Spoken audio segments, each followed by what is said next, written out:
Salve, ben trovati. Bi amena kuma segnale di presente zakam. Amena ale manchan kusube, amena tlancheke donc video flana na sisan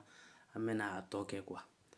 Anga pano figura 36 dare presenteza obbligatorio in pellicola classe secondo. Ale ba ira ka foko nyon kumero la kigonga droit de priorité di ikinimbolo ani inumambolo dema. Mais ati obligé kufi iki jo kwa. Ya ati obligé ki jo. Ibi sira laje ya ikini ni numa ni mogote ka teme ibi teme. Maintenant 37 ni ferma resi eda representeza obbligatorio in pellicola classe secondo ale stop de ale ba ira ga fo ni sira nyon kumero la i obligé lendo ki jo kwa ki kini ni numa fle ni mogote ka teme ibi soro ka démarrer gata hali ni mogo yere te kana toujours stop ko na i obligé lendo ki jo ibi tla ga redémarrer quoi ya stop ko ni régler oye nindo inte stop ye 36 ni ale kon ba ira drone ku kanga droit de priorité di kini ni numama donc ibi lajeli ke ibi chugo donc lajeli ke ni mogote kana ibi se ka teme mais stop ko na toujours obligé lendo ki jo hal ni mogote ka teme. Maintenant preaviso di dare presenteza numero 38 ale ba ira kwa bi preavise kwa ba foko a 320 metri ibina se nyogon kuma yoro min bala ni ikanga droit de priorité di ikini ani inumambolo makwa ya. Maintenant 39 ni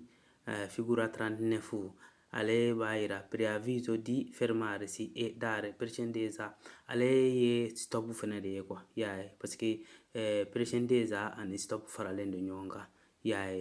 ni ayu ufla fara nyonga te donc jolbi kika wajibi parce que ani stop farala nyonga aba ira ga foko a 320 metri ibina se yoro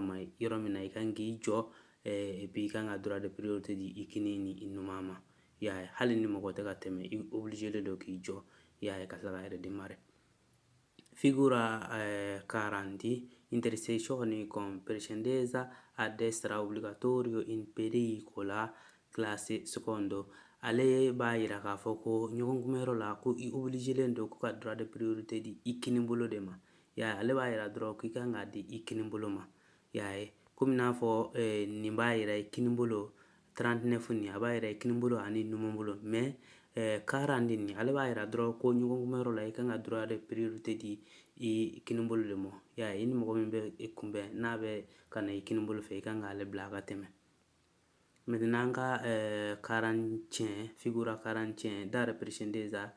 nei sensi unici alternati sensi unici alternati oye yoro de abeke sira yoro la ga chia wati dole asro be bara la sira kan quoi mogo fla de se ka teme nyogon fe quoi toujours ba asro devoir do sira do be ta do be segi mais sira ya soro côté do bara lendo ka sabu ke bara ou be sira yere do ko ali quoi ya donc o kama mogo fla de se ka teme nyogon fe ya fo kelen blaga teme quoi bon ni yoro na flexi flaga yele sanfe flexi flaga yele sanfe o anga sira de quoi o iba jetemina comme o ka ebe boli sira min fe quoi donc o be uruji la uruji bo fe o koro e ka fo ko ini mogo min be kumbe e kanga droit de priorité di o de ma ni fete ni no toujours ni mogo min be kumbe ibe droit de priorité di maintenant ni fe kele no ka régler ni ka fe be verti la ibe teme ya maintenant ka figura 42 ya figura 42 fine del diritto di precedenza ale ba ira ga fo ko ika droit de priorité de kumbi bolo ibe ga boli sira min fe droit de priorité kumbi bolo ini mogo mun be kumbe ulu kan quoi mais ko o bana sisan quoi ya